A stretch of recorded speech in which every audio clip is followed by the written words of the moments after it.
Buenas a todos y bienvenidos al capítulo 2 de esta serie de ajedrez a través de la historia. Bueno, en el capítulo anterior, los que lo hayáis visto, si no muy recomendable, cubrimos prácticamente todo el siglo XVI y cómo el ajedrez pues se había extendido ya por Europa y sobre todo había llegado primero a estos países mediterráneos, con lo cual cubrimos a tres ajedrecistas muy famosos, muy importantes, uno portugués, Pedro Damiano, uno español, Ruy López de Segura, y un tercer italiano, Leonardo da Vinci. En este vídeo nos vamos a adentrar ya en el siglo XVII y vamos a cubrir especialmente a un único jugador, Joaquino Greco.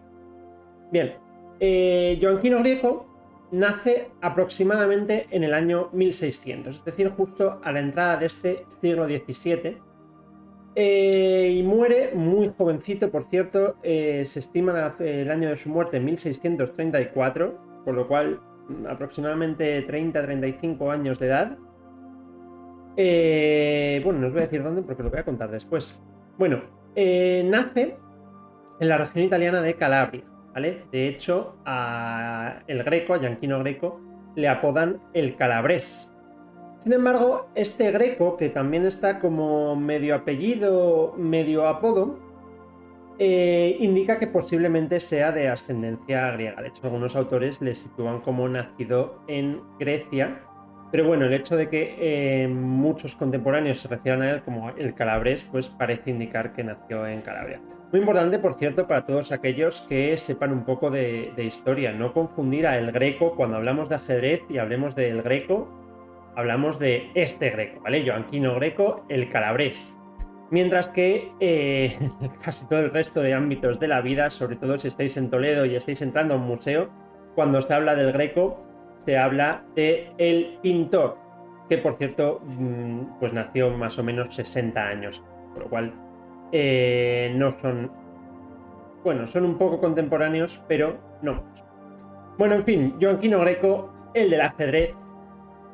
Pues sabemos muy poquito de él, pues porque no hay tantos registrados. Sabemos eso, que nació al principio del siglo XVII y que viajó por el mundo jugando al ajedrez, con lo cual esto le convierte prácticamente en el primer ajedrecista profesional. Se dedicaba a jugar al ajedrez, se hizo rico o pobre jugando al ajedrez. Todos los jugadores de ajedrez que he mencionado anteriormente, pues sabemos que Damiano era farmacéutico, Ruy López era un monje, Leonardo da Vinci era abogado. Otros ajedrecistas que no he mencionado, es posible que no tuviesen otro trabajo aparte del ajedrez. Por ejemplo, Paolo Boy, que sí que mencioné como el mentor de Leonardo da Vinci, no tenía un trabajo antes del ajedrez, porque ya era rico, era de familia rica, entonces simplemente vivía de las rentas, como muchos nobles. Olerio, que por cierto fue el mentor de Joaquino Greco, fue otro ajedrecista italiano bastante conocido, pues también era rico, amigo de ricos, y con lo cual no necesitaba otro trabajo para esto. Sin embargo, Joaquino Greco, no digo que era pobre, porque podía viajar por el mundo, sin embargo, se dedicaba únicamente a jugar al ajedrez y se hizo rico, de hecho, jugando al ajedrez. Hay que explicar que, quitando la excepción que contamos en el capítulo anterior de 1575, donde Felipe II organizó un torneo de ajedrez, por aquel entonces no había torneos. Entonces lo que tenían que hacer estos ajedrecistas, lo que tuvo que hacer Greco, fue viajar de ciudad en ciudad, de corte en corte, para jugar con la gente de allí. Eso sí, los nobles les encantaba jugar con alguien bueno al ajedrez, les encantaba ver dos personas buenas al ajedrez, y te pagaban con eso. Podías vivir de mecenas, sobre todo si se te daba bien y ganabas. Y a esto se dedicó Joaquino Greco. Sabemos que jugó en Roma, sabemos que después viajó a París y jugó contra rivales franceses, después fue a Londres para jugar contra ingleses, volvió a París, donde volvió a jugar con franceses, y por último se fue a la corte de Felipe IV en Madrid, donde también ganó a los españoles. Por tanto, que se le consideraba en la época el mejor jugador de ajedrez de su tiempo. Y entonces es cuando, ya con 30 años de edad, dijo, bueno, he conquistado el viejo mundo, he ganado en Roma, en París, en Londres, en Madrid, en todas las capitales y cortes europeas, y decidió pues partir al Nuevo Mundo, partir a las Américas para ver qué tal se le daba por allí. Y la triste historia es que al llegar contrajo una enfermedad y murió, con lo cual poco más se sabe de él. Os preguntaréis, ¿y cómo sabemos tanto que por dónde jugó y lo que hizo? Bueno, pues resulta que Joaquino Greco cogió la costumbre de apuntar sus partidas, escribir las partidas y lo que jugaba. Esto es algo que ahora se da por hecho, pero fue muy innovador para su época. De hecho, me diréis, pero bueno, si ya en la partida del vídeo pasado me mostrasteis una partida de Ruy López.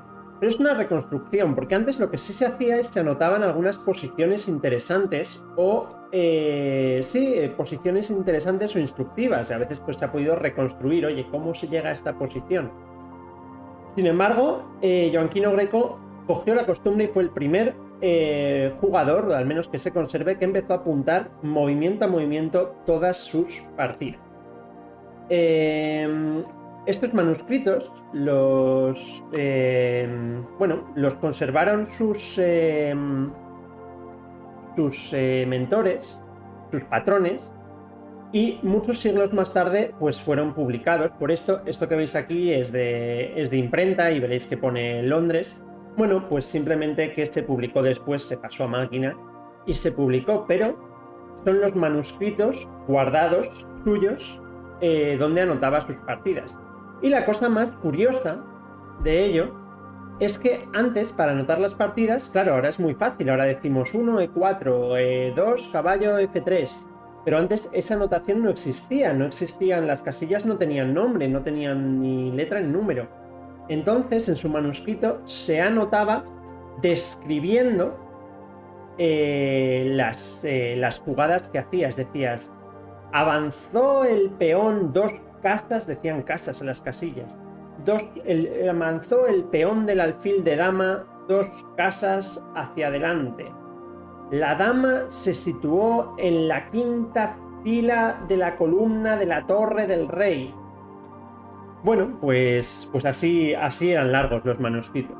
Y entre cosas curiosas también que se rescataron de estos manuscritos del Greco, pues venían algunas curiosidades como reglas que decía el Greco que eran importantes. Entre ellas, por ejemplo, la regla que todavía se conserva de que pieza tocada, pieza movida. Decía que quien tome una pieza y la pose sobre una casa y la deje quieta, pues ya no podrá revocar su movimiento, bla, bla, bla, con el lenguaje de la época, pero básicamente la regla de pieza que tocas, pieza que mueves, y que no se puede ir para atrás. También decía Greco que era necesario avisar al oponente cada vez que le dabas un jaque.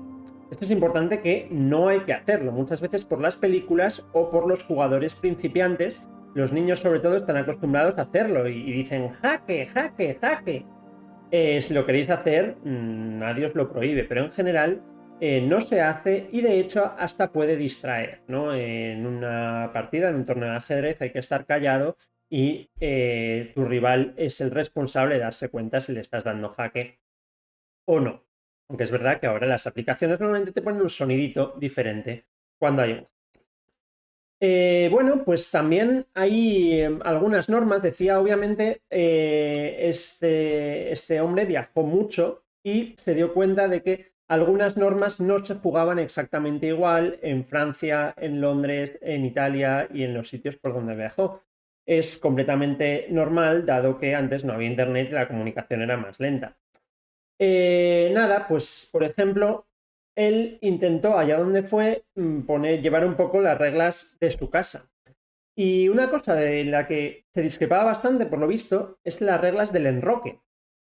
Pues en cada sitio se enrocaba de una manera, y digamos que la forma que dijo Greco, que es como había que enrocarse, y las reglas para cuándo te puedes enrocar y cuándo no, es, por cierto, la actual, y por esto hay quien lo llama el enroque a la calabresa, en honor a este jugador Joaquino Greco. Bueno, sin embargo, os estaréis preguntando por qué, si estoy hablando de Greco, este vídeo se llama La Escuela Italiana. Bueno, Pues básicamente Joaquino Greco fue el primero, con la excepción de Leonardo da Cutri, digamos que empezó esta escuela de jugadores italianos que durante el siglo XVII y durante el siglo XVIII más o menos dominaban el juego ajedrez y además con un estilo y unas características pues muy reconocidas. ¿Y en qué consiste? ¿En qué consiste la escuela italiana? Bueno, pues son jugadores, por cierto, por citar algunos más, aparte de Greco y Leonardo da Cutri, y Polerio y Paolo Boi, todos esos jugadores italianos que ya he mencionado, otros muy famosos fueron pues Ercole del Río, Ponciani o Loli, que seguramente serán mencionados en vídeos posteriores porque son pues, posteriores a Greco, que era, digamos, el de los primeros. Pero la escuela italiana se basa en que son jugadores muy agresivos y le dan mucha importancia al desarrollo rápido, sacar las piezas enseguida. Esto se traduce en muchísimos gambitos, ¿no? Ya expliqué en el vídeo pasado lo que era un gambito, entregabas a veces unos peones, da igual, no nos importa entregar peones a cambio de desarrollarnos más rápido, a cambio de tener más ataque. En general lo mismo, en el medio juego vamos a tener grandes combinaciones, ataques fulgurantes, sacrificio de piezas que en general se aceptaban.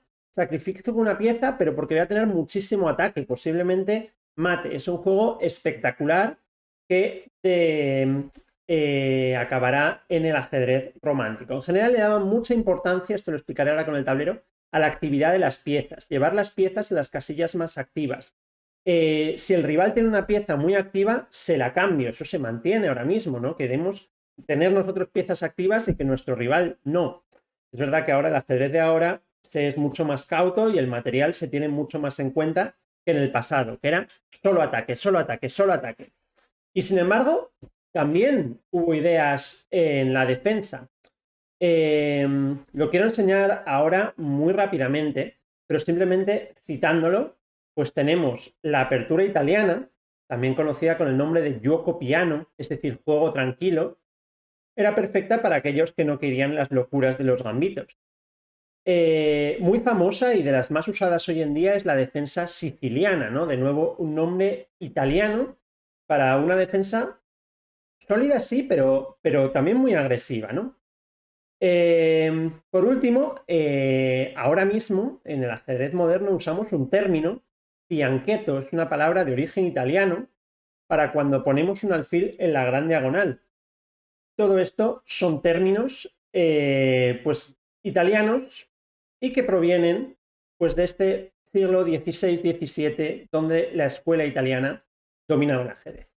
Vamos ahora mismo al tablero para ver todas estas posiciones de las que estoy hablando y algunas de las mejores partidas de este Joaquino Greco. Vamos allá.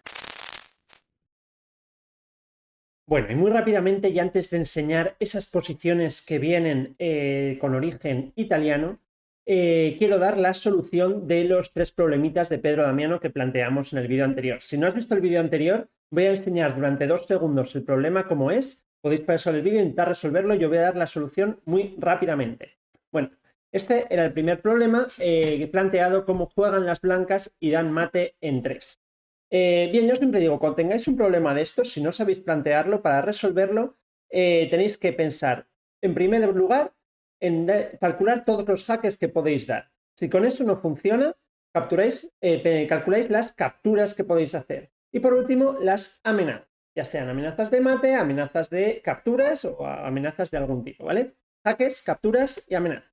Entonces, vamos a ver, en esta posición juegan las blancas. Existen 2 jaques posibles, ¿verdad? Dama aquí y torre por. Podría pensarse que torre por tiene más lógica, ¿no? Estamos cambiando torres. Sin embargo, damos un jaque, están obligadas a recapturar de torre, podríamos volverla a hacer y lo que pasa es que el rey va a acabar capturando y nos quedamos en un final de damas con un peón de D-. Vamos a poder dar jaques, pero el rey se va a escapar y nunca va a haber jaque mate. Entonces, tenemos siempre por eso que calcular, aunque os parezca desesperado, ese jaque, aunque parezca muy tonto. Y de hecho, la solución es jugar dama por A7, ¿verdad? Es un jaque, perdemos la dama, un sacrificio de dama única. rey por A7 y ahora no nos comemos la torre, sino que damos un jaque con la torre en A2, dando el mate de la escalera. No es mate porque aún puede interponerse la dama, pero a la siguiente jugada es mate, por lo tanto, mate en 3. Siguiente problema.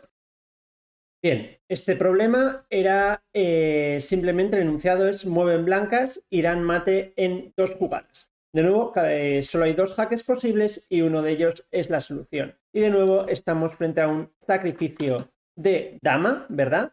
Habría que retomar con la dama, no se puede tomar con el rey porque está defendida con el caballo, retomar con la dama y el caballo dando el otro jaque posible resulta que da una especie de mate de la coz, ¿verdad? Porque el rey está atrapado por sus propias piezas. Y por último vamos a ver el tercer problemilla que era un poquito más difícil. Bien, y por último este problema cuyo enunciado era el mismo. Mueven las blancas y dan un mate en 5 jugadas. Pausad si queréis y la solución es esta. Para todos los que hayáis pensado que la solución es dama aquí, pensando que damos un mate, es verdad que si las negras se interponen de la manera equivocada, llegamos a un jaque mate.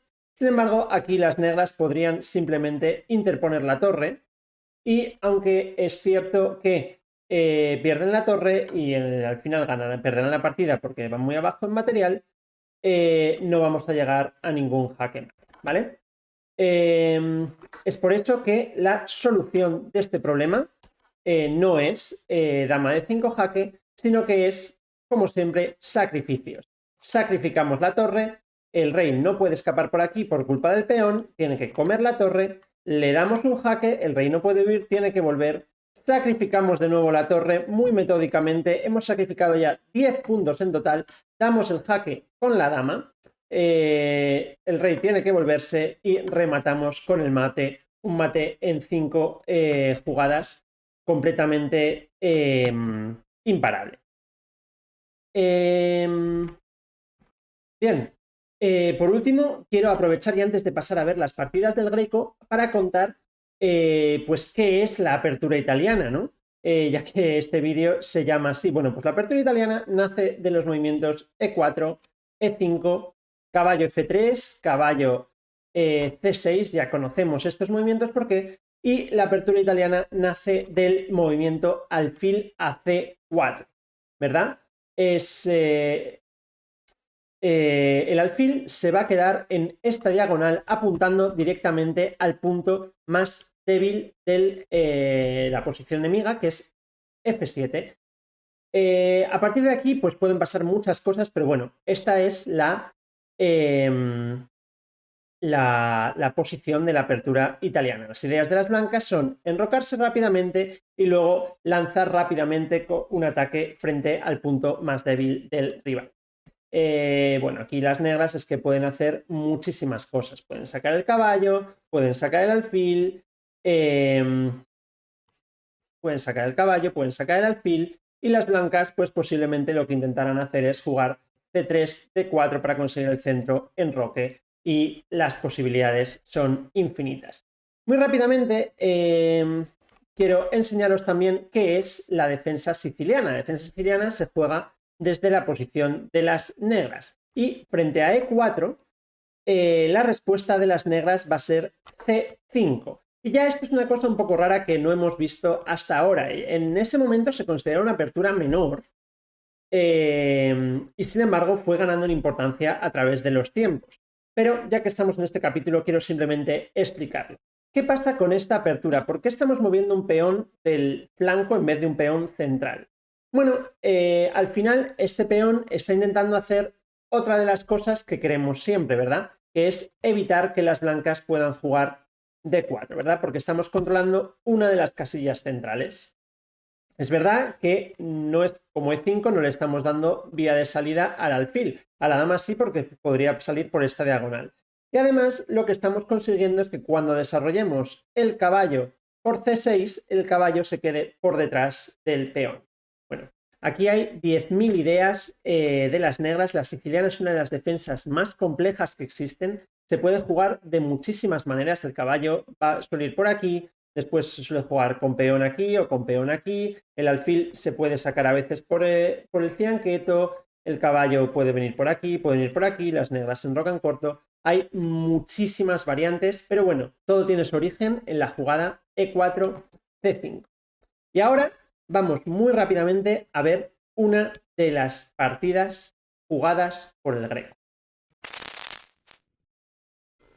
Bueno, y me dejo de rollos y vamos ya con el tablerito a ver la partida, que es lo que habéis venido todos a ver. Y vamos precisamente con una partida de Joanquino Greco que jugaba con las piezas blancas. Esta partida en concreto que os voy a mostrar se jugó en París en el año 1625. Estaba, bueno, Greco, ya sabéis que era italiano, pero estaba en París y jugó esta partida contra un oponente desconocido. Bueno, que no anotó su nombre, anotó la partida, dijo que era muy buena, ya sabéis que tenía unos manuscritos de Greco que han llegado a nuestros días, y dijo, bueno, y nada, y nos enseñó esta partida que jugó en el año 1625. Vamos a verla. Empezó Greco con las piezas blancas con el movimiento E4. Bueno, ya lo sabéis, un movimiento clásico, ¿no? de la escuela italiana y de todas las partidas clásicas de ajedrez. ¿Por qué es tan bueno? Bueno, este es un movimiento que ocupa el centro, ¿verdad? Pone un peoncito en el centro, controla además casillas centrales y sobre todo da la salida tanto al alfil como a la dama. Por lo tanto, es un movimiento que nos está permitiendo enrocarnos dentro de poco. Contestaron las negras con E5, un movimiento pues completamente simétrico que consigue las mismas virtudes. Además de evitar el avance de que las blancas no puedan seguir, estamos ocupando el centro, controlando casillas centrales, dando salida tanto al alfil como a la dama. Continuaron las blancas con el movimiento más común en esta posición, que es sacar el caballo a la casilla F3. Recordad siempre que los caballos los queremos sacar, si podemos, a sus casillas más naturales, que serían estas cuatro, ¿no? C3, F3, C6 y F6. ¿Por qué? Porque a los caballos les gusta muchísimo estar y controlar el centro. Y desde estas casillas es desde donde los caballos, desde aquí estas dos, desde aquí estas dos y desde aquí estas dos. A los caballos les encanta ocupar y controlar el centro. Además es importante que vamos desarrollando una pieza y disminuyendo la distancia que tenemos hacia el enroque corto. Además, este movimiento me gusta especialmente porque este movimiento plantea ya una amenaza, ¿verdad? Si las negras no hacen nada, si las negras jugasen A6, un movimiento horrible, ya nos estaríamos comiendo un peoncito, ¿verdad? Entonces, no hay muchas maneras que las negras puedan defender ese peón. Pueden sacar el otro caballo simétricamente, pero ya con un pelín de desventaja porque ellos no están contribuyendo hacia su enroque corto. Podrían sacar este caballo, ¿no? Y contraatacar, podrían defenderlo con el alfil, un poco raro, ¿verdad? Tapándose el peón, podrían defenderlo con la dama, podrían defenderlo con este peón, podrían hacer la malísima F6, también lo defienden. En cualquier caso le estamos obligando al negro a reaccionar. Y eso hizo, en 1625, el oponente del Greco reaccionó con dama F6. Un movimiento ya sospechoso. Los que hayáis estudiado un poquito minimísimo de ajedrez, ya sabréis que uno de los principios de la apertura es no saquéis la dama demasiado pronto. Y el movimiento 2 es sacar la dama demasiado pronto, claramente. Y además estamos atando la dama a la defensa de un peón. Sabéis que la dama vale 9 puntos, el peón vale solo un punto. No parece lo mejor. Obviamente lo mejor habría sido defender el peón con un caballo, desarrollando una pieza hacia el centro y todo lo que he explicado ya. Este movimiento, claro, un movimiento solo es malo si sabemos cómo castigarlo. Entonces, ¿cómo castigaría yo este movimiento si me lo jugasen mañana en una partida? Bueno, pues posiblemente con calma, ¿no? No hay que tener prisa. Posiblemente podría hacer caballo C3. Esto no se jugó en la partida, pero es lo que haría yo. Caballo C3, con la idea, bueno, sigo desarrollando un caballo hacia su casilla más natural, hacia el centro, y ya estamos amenazando algunos saltitos, ¿verdad? Es por eso que yo creo que aquí la mejor respuesta de las negras sería posiblemente hacer C6. Y fijémonos que estos dos movimientos ya son sospechosos, porque acabo de decir que los caballos les gustaría estar en C6 y en F6, y ahora mismo estos caballos no van a poder moverse aquí, porque sus propias piezas les están bloqueando. Ahora el negro va a tener problemas para sacar sus piezas. ¿Qué habría pasado si en vez de jugar C6 el negro pues desarrolla un caballo, ¿no? Una jugada completamente normal. Bueno, pues ahora o más tarde yo podría en algún momento tener la amenaza del movimiento caballo a D5. es verdad que me lo puedo guardar o hacerlo ya directamente. Este movimiento no solo centraliza un caballo, que es aún mejor, sino que además lo hace ganando un tiempo atacando la dama. La dama que tendría que moverse para no ser perdida. Recordemos, el caballo 3 puntos, la dama 9, no querríamos perderla. Y además, no que se puede mover a cualquier lado porque este caballo también amenaza el punto C6. Que no solo es que ganásemos un peoncito, sino que daríamos un ataque doble tanto al rey como a la torre, ganando al menos una calidad. Recordemos que la calidad es la diferencia entre un caballo y una pieza menor, o una torre y una pieza menor, un alfil o un caballo. Con lo cual la dama tendría para retirarse dos opciones más o menos válidas. Una, volver humildemente a D8 y entonces ya nos dice he perdido dos movimientos porque he ido y he vuelto y a ti te ha dado tiempo a traer un caballo que estaba en B1 en C5 y estamos como estábamos. O bien podría la dama venirse a esta casilla, a D6, donde está también un poquito extraña, ¿verdad? Es verdad que defiende este punto, pero ya está entorpeciendo la salida de este alfil, está entorpeciendo la salida de este alfil que no puede mover el peón. Sería movimientos, desde luego, un poco extraños, ¿verdad? Esa sería una manera de castigar la pronta salida de la dama en F6, pero no fue lo que jugó Joanquino Greco. Joanquino Greco en la jugada 3 jugó alfil a C4, una jugada muy típica de la escuela italiana. De hecho, la apertura italiana es prácticamente esto, pero en vez de la dama aquí, el caballo aquí. Consiste en tener el alfil en C4 en esta diagonal donde presiona el punto F7, recordemos el punto más débil de la posición negra al iniciar la partida, igual que el punto F2 es el punto más débil de la posición blanca al iniciar la partida, y sobre todo da la salida para el enroque. Las blancas ahora mismo están a una sola jugada de enrocar corto, mientras que las negras estarían a 1, 2 y 3, ¿no? Bien, ahora llega la siguiente jugada de las negras que es un poquito sospechosa. Y es que vuelve a violar todos los principios de la apertura. El oponente de Joanquino Greco jugó dama a G6. Bueno, ¿qué principios viola? Bueno, primero, otra vez, mover la dama demasiado pronto y sobre todo no mover dos veces la misma pieza durante la apertura.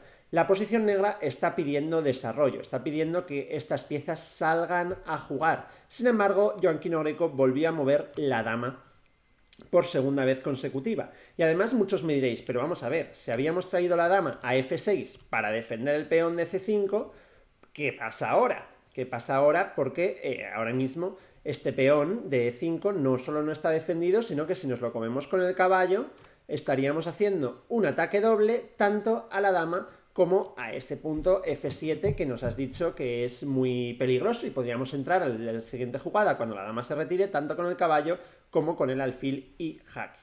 Bueno, el problema es que, claro, no estamos mirando lo que hacen las negras moviendo la dama G6, es que la dama en G6 también plantea un doble ataque. Plantea tanto el ataque al punto E4, con jaque además, como el ataque al punto G2. Entonces, por continuar la línea, esto no pasó en la partida. Si nos hubiésemos comido este peón con las blancas, mirando al punto F2, ahora las negras pues podrían o bien comerse el peón de E4 con jaque, o bien, por ejemplo, comerse el peón de G2, amenazando también la torre.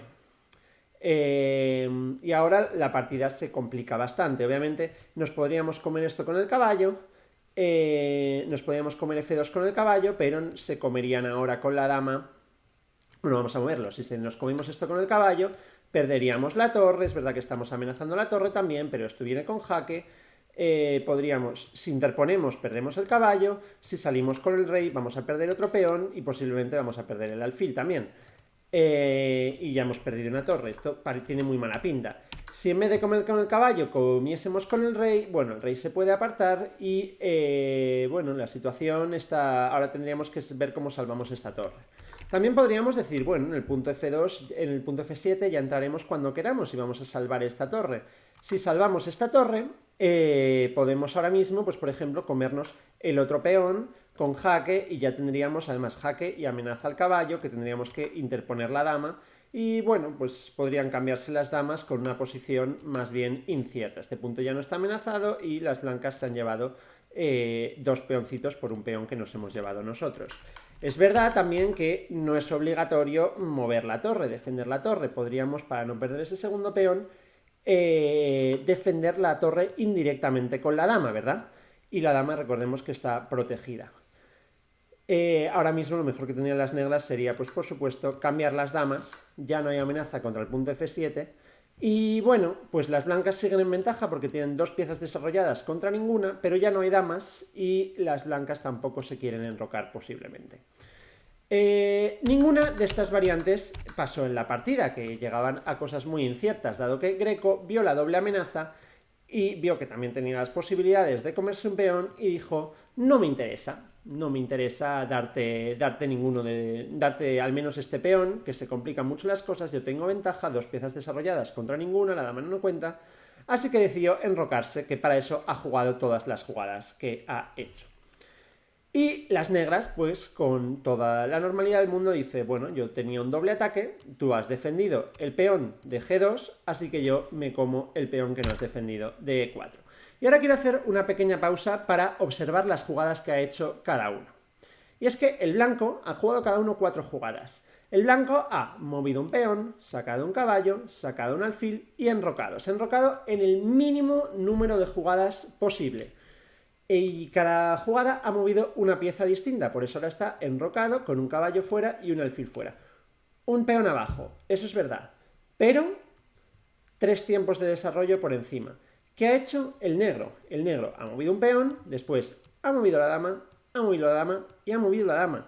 3 veces ha movido la dama en la apertura. La dama es una pieza muy poderosa, es buenísima, es como sacar a Leo Messi a jugar. Pero por muy bueno que sea Leo Messi, si está jugando solo contra 11 jugadores, no le va a ir bien. Y esto es lo que vamos a hacer ahora. Vamos a castigar la apertura de la dama en la apertura. En la salida de la dama en la apertura. ¿Qué jugadas se os ocurren? Podéis pausar el vídeo y pensar, ¿cómo castigaríais esto con blancas? Y hay que tener cuidado porque ya hemos entregado un peón. Entonces ahora hay que ser contundentes. No sé si a alguno de vosotros se le ha ocurrido la jugada caballo C3 o la jugada torre 1. Ambas jugadas tienen la idea de atacar a la dama, ¿verdad? Pero ambas jugadas tienen un problema. Si a algunos se les ha ocurrido, tener en cuenta que las dos se están dejando el alfil, ¿verdad? El alfil no lo teníamos protegido. Y ahora, ojito, que no tenemos una pieza que las que teníamos desarrolladas ya no está, y además hemos entregado en total 4 puntos de material, igual es demasiado. Es verdad que hay quien diría, oye, pero mira la torre que está aquí con el rey, y ahora imagínate, podemos comer caballo por peón y ahora estamos atacando a la dama y cuando el caballo se quite le estamos dando jaque y podemos hacer un ataque a la descubierta. Bueno, vamos a ver, es verdad que ahora las negras se podrían equivocar. Por ejemplo, si las negras llevasen la dama aquí a C5 para evitar el salto que se las coma el caballo, las blancas podrían jugar caballo D3 dando a la vez un jaque y atacando la dama. Aquí la única jugada de las negras sería tapar con la dama y bueno, perderían la dama igualmente, pero al menos por una torre. Lo que pasa es que las negras no se equivocarían. Si tienen en cuenta la amenaza, cuando retiren la dama, la van a retirar a una casilla desde la cual el caballo no las puede atacar en una jugada. Por ejemplo, bueno, pues D5, ¿no? Por ejemplo. Y ahora el caballo, la mejor descubierta que tendría sería, pues, caballo G6, dando efectivamente una descubierta. Tendrían que taparse las negras y ahora nos podríamos comer la torre. Y parece que llevamos, bueno, hemos perdido un alfil, hemos ganado una torre. El problema es que este caballo no va a salir vivo de aquí. Y posiblemente esta situación sea un poco de igualdad. Fijémonos que ahora el blanco, una vez ese caballo esté muerto, no tiene ninguna pieza desarrollada, es verdad, la torre está apuntando bien, el negro tampoco, y la situación va a ser más o menos de igualdad. Desde luego no es esto por lo que iba Joanquino Greco. Así que en esta situación no sacó la torre. Sin embargo, hizo una jugada espectacular, la jugada posiblemente de la partida. Si alguno la ha visto, pues que siga, si no, os animo de verdad a pausar el vídeo. Recordad que hay que tener mucho cuidado con este alfil, no queremos perderlo. Y bueno, a ver si la veis. Sé que muchos de vosotros estaréis pensando en jugadas como alfil B3, ¿no? Pues dejamos el alfil aquí quieto, está en muy buena diagonal, está ya protegido y después ya sacaremos el caballo, sacaremos esto. Si alguno de vosotros ha dicho alfil d3, esta jugada es horrible, ¿no? Nos estamos frenando este peón central que va a querer salir. Alguno de vosotros habrá dicho también la jugada d3, dice, bueno, pues yo defiendo la dama, ataco a la dama, defiendo el alfil y oye, tú te vas y estoy dando salida a mi otro alfil, desde luego esta jugada yo no me voy a meter con ella. Pero no es la mejor jugada de la posición. Y la mejor jugada de la posición que jugó el Greco fue alfil por f7. ¡Pumba! Y me diréis, pero vamos a ver, no queríamos conservar el alfil que nos gustaba mucho, el alfil italiano, no sé qué, no sé qué, no sé cuántos. Yo quiero recomendar, siempre que juguéis aperturas abiertas y donde tengáis un alfil en c4, estéis jugando una apertura italiana o similar, siempre tenéis que calcular los sacrificios en f7. Y ahora, ¿es esto de verdad un sacrificio? Pues vamos a verlo. ¿Qué pasa si las blancas se comen el alfil? Rápidamente, todo el mundo tiene que ver ya la jugada. ¿Cuál es? Efectivamente, caballo g5, jaque y atacamos la dama. Nos hemos ganado la dama por un alfil. Eso está clarísimo. Y ya con esto ganaríamos la partida, o la ganaría Greco. Es por eso que las negras no se pueden comer el alfil. Con lo tanto, no hemos sacrificado el alfil, hemos ganado un peón y además el df7 que nos abre muchas diagonales para atacar. Las negras, como no pueden comer y obviamente no pueden interponer, tienen solamente dos opciones con el rey. O bien se esconden en d8, que posiblemente sea la mejor jugada de la posición, pero el rival decidió venirse a e7. ¿Por qué? Bueno, en el rey hay que moverlo en cualquier caso, vamos a perder el enroque, todo lo que queramos. En e7 yo creo que la idea que tenía el rival del Greco era, bueno, que mantiene la amenaza sobre el alfil. Si ahora las negras pudiesen retirar la dama, ahora la amenaza es me voy a comer tu alfil porque después no va a haber ningún ataque doble con el caballo. Sin embargo, como podéis ver, las negras no pueden jugar 3 veces. Por eso no está demasiado bien este rey aquí. Y ahora el Greco con toda la calma del mundo hizo la jugada que muchos habréis pensado antes. Torre E1. Y fijémonos que, bueno, con las mismas ideas que antes. La dama se va a tener que quitar, este peón me lo voy a comer y el rey está detrás y la torre está en una columna que va a estar abierta muy poderosa. Bueno, la dama se tiene que quitar, se quitó a F4. Parece un buen lugar, porque además está otra vez amenazando el alfil. Sin embargo, es un lugar sospechoso. Y es que muchos no lo habréis visto, pero este alfil que está aquí dormido, protegido por un peón, aún no puede salir. Ahora, en no mucho, podrá salir de pronto como un monstruo, ¿no? Tendríamos solamente que avanzar este peón y de pronto este alfil está descubriendo un ataque brutal sobre la dama negra. De hecho, ya mismo d4 sería una jugada pues ya que ataca a la dama. Es verdad que posiblemente la dama se iría ganando el alfil. Es por eso que Greco aquí hizo otra jugada bastante espectacular. Diciendo, bueno, tú te vas a comer mi alfil. Bueno, podría quitar el alfil, yo, tranquilamente, y tener ya, pues, bastante ventaja, ¿no? Por desarrollo, porque este peón va a caer, bueno, lo podría defender. Entonces dijo, yo quiero ir directamente, la torre necesito que esté en una columna abierta. Podría posiblemente comer aquí, defiendo el alfil, el caballo está defendido, pero dijo, yo quiero una columna abierta. ¡Pum! Hizo torre por peón. Jaque. Bueno, siempre que hay un jaque hay 3 opciones, ¿no? Comer, tapar o escapar. Comer, sí, nos lo podemos comer la torre, pero perdemos la dama, entonces no viene bien. Segunda opción, tapar. No hay ninguna pieza negra que se pueda poner en esta casilla, así que no existe la opción de tapar. Y escapar habría 2 opciones, o volverse a E8 o comernos un alfil. Parece que comernos un alfil es lo que nos gusta, ganamos material, de pronto estamos 2 puntos arriba, ¿verdad? Pieza por peón, el que nos acabamos de comer. Pero el rey, ojito que lo estamos tapando ya bastante, ¿no? El rey ya no va a poder salir de esta esquinita. Y ahora, inmediatamente después, también recordad que la torre aquí está sujeta solamente por el caballo. Nos gustaría mucho dar aquí un jaque de caballo, pero la torre se quedaría un poco suelta. Es verdad que no se la podría comer inmediatamente porque le están dando jaque, pero luego tendríamos siempre esa preocupación. Es por eso que, ganando un tiempo y con toda la calma del mundo, Joanquino Greco jugó d4, ocupando el centro, liberando el alfil y defendiendo la torre. Liberando el alfil, la dama está atacada, la dama se tiene que mover, tiene que defenderse, se fue a la casilla F6 de vuelta, llevamos 8 jugadas y creo que el blanco, el negro, aparte del peón que sacó al principio, solo ha hecho movimientos de rey y de dama, un matrimonio, vamos a ver, nefasto, y el resto de sus piezas siguen en el banquillo. Ahora, dio Joanquino Greco el jaque, ¿verdad? Aquí la jugada es forzada, única que existe, rey G6. A partir de aquí yo os reto a pausar el vídeo y ver el remate, que eran 3 o 4 jugadas, yo creo que es mate, bueno, en 3 o 4. Se puede calcular perfectamente, pausad el vídeo y no veáis el remate hasta que lo hayáis visto. Bien, supongo que ya habéis despausado o habéis decidido seguir en cualquier caso. Bueno, pues aquí lo que jugó las blancas es, como ya sabéis, cuando intentáis forzar un mate, siempre ver jugadas forzadas, jaques, capturas y amenazas.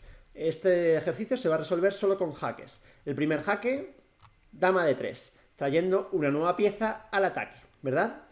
Y con jaque. Bueno, aquí hay dos opciones, siempre lo digo, comer, tapar, escapar. Comer es imposible, tapar sería posible solo pues interponiendo la dama, que tendría nefastos resultados, ¿verdad? Entraríamos aquí y luego tendríamos varios remates, aparte de haber perdido la dama.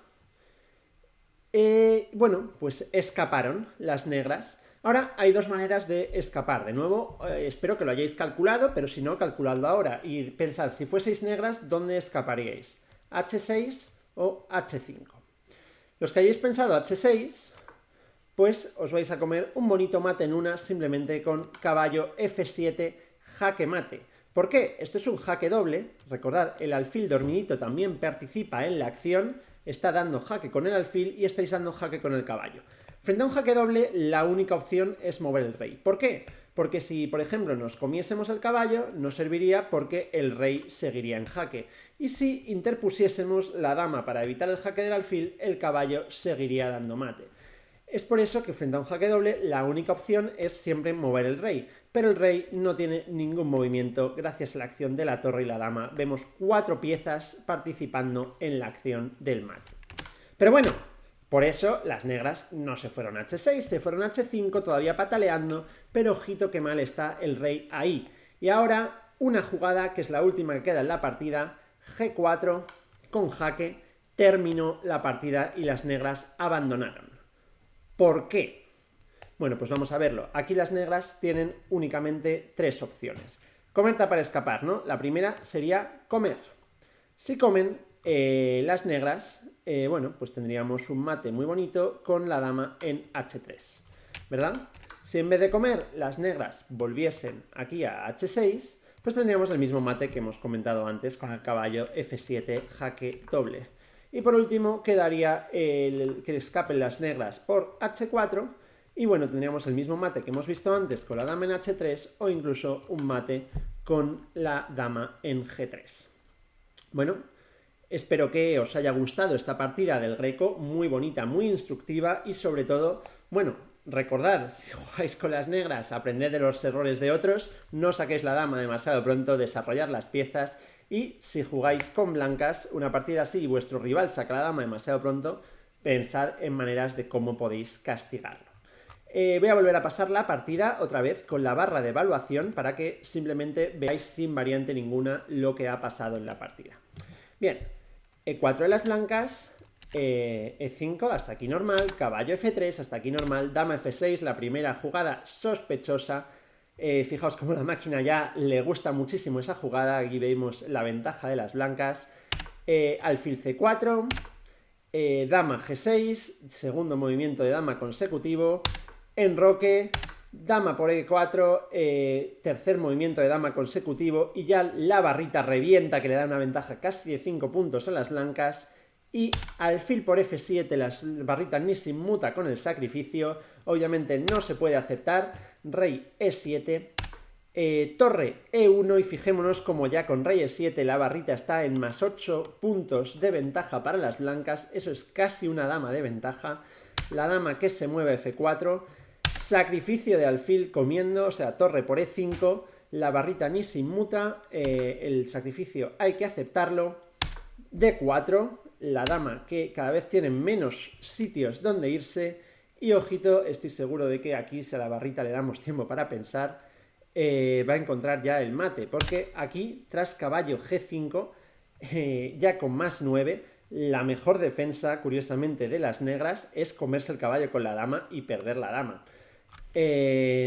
Aparte de la partida. Una vez se hizo rey G6, aquí os dije que podéis calcular el mate en 4 que hay, con dama de 3, rey H5, G4 y aquí se terminó la partida.